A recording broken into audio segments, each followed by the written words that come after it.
जादुई hair band का झरना। रामपुर नामक गांव में इशिता नाम की एक लड़की रहती थी। इशिता एक अनाथ लड़की थी। वह रोज रोड के साइड में बैठकर हेयर बैंड बेचती थी और उसी से जो भी पैसा मिलता था वह अपने लिए खाने का इंतजाम करती थी। किसी किसी दिन तो उसका एक भी हेयर बैंड न बिकता था तो उसे खाली पेट ही रहना पड़ता।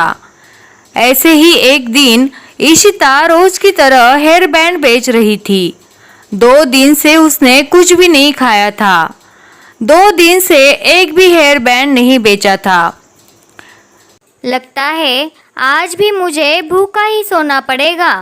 2 दिन से मैंने कुछ भी नहीं खाया है। मुझे तो चक्कर आ रहे हैं।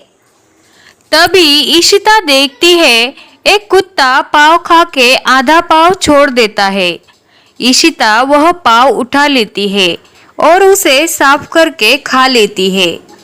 दूसरे दिन इशिता सुबह हेयर बैंड लेकर रोड पर उन्हें बेचने आती है।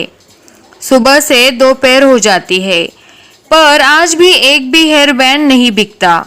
हेयर बैंड ले लो, रंगी बिरंगी हेयर बैंड ले लो, सस्ते में सुंदर सुंदर हेयर बैंड ले लो साहब, ले लो मैडम।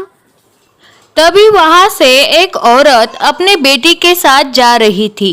उस छोटी बच्ची को हेयर बैंड अच्छे लगते हैं। मम्मी मम्मी मुझे वो हेयर बैंड चाहिए, कितने सुंदर है, मम्मी दे दो ना प्लीज मम्मी। अरे बेटा मैं तुम्हें अच्छा सा बड़े मॉल से हेयर बैंड दिला दूंगी। यह रोड साइड का अच्छा नहीं है, चलो यहाँ से।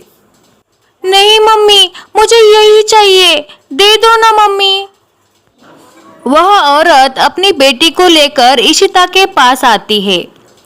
ए सुन लड़की।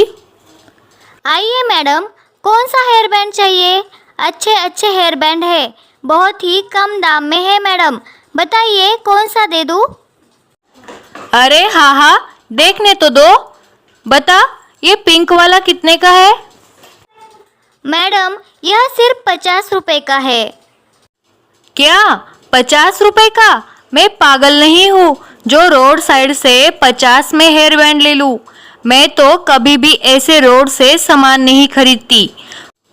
वह तो मेरी बेटी जिद पे अड़ी है, वरना मैं उसे बड़े से मॉल से हेयर बैंड दिलवा देती। चल 50 के 3 दे दे, वरना मुझे नहीं चाहिए। इशिता मन ही मन में सोचती है अगर मैं इन्हें यह 50 के 3 नहीं दूंगी तो यह मैडम हेयर बैंड नहीं खरीदेगी।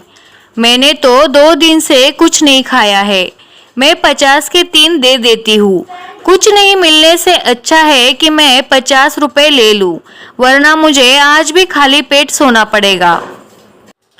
ठीक है मैडम, ले लीजिए।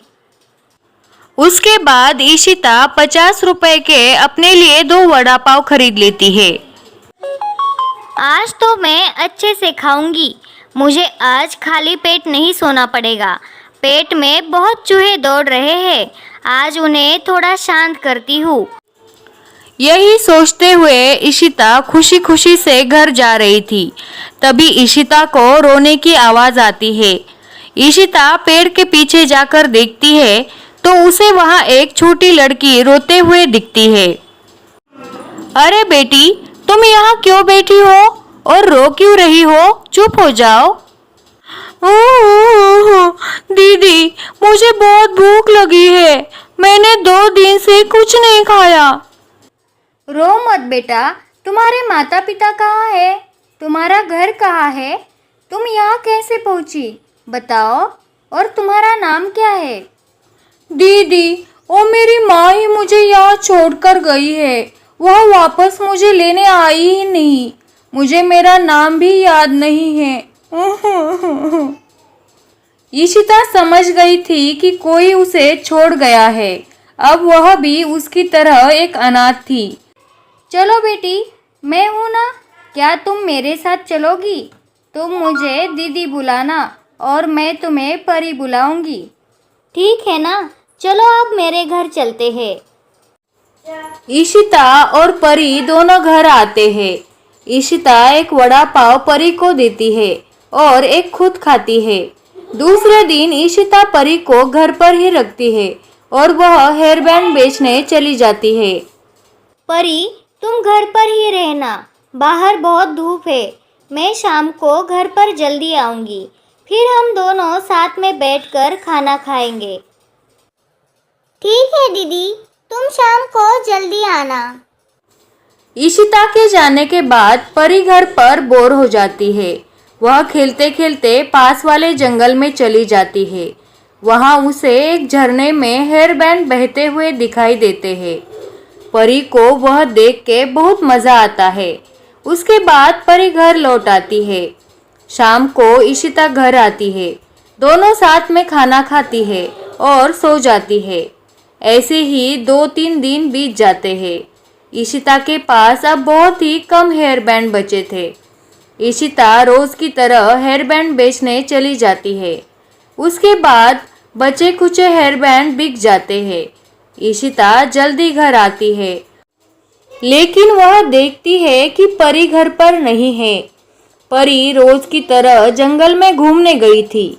ईशिता परी को घर पर नहीं देखकर डर जाती है। वह परी को ढूंढने चली जाती है।